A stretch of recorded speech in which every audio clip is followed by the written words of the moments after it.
Miyo moro ma onyuolo rude nyithinde ang'wen e od thieth ma Busia kwayo kony kuom josamaria mang'uon mondo konye ting' mar neno ni nyithinde ang'wen go oyudo ngima makare. To Pista Nyango mane jaode owito ngimane dweche 5 mokalo kendo weye kopek wacho ni ne ok oikore mar nyuolo rude ang'wen go ma bende ne omake gi buok ka sani koro en gi nyithinde 5 to onge nyalo mar pirogi. Laktar mar kar thieth ma Busia Stella Osewe okoni nyithindo go nonyuol e yor pala kendo pekgi ne ni piny mar gram 2.5 mar nyithindo minyuolo pile.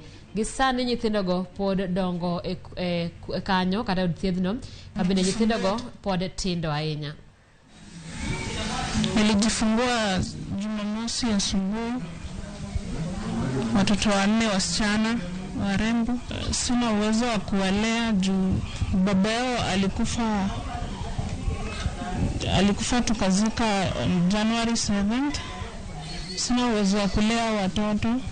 Mama akiwa kwa shughuli za kikazi kule Nairobi alipata habari ya kwamba kuna mama ambaye amezaa watoto 4 katika hapa hospitali ya referral ya Busia. Na mama Honorable Catherine na Havio Manyo alifurahia sana na akatutuma kama ofisi yake hapa leo ya kwamba tukakuje tuone, tukaweze kuleta diapers za watoto, na mama mwenyewe atakuwa hapa next week.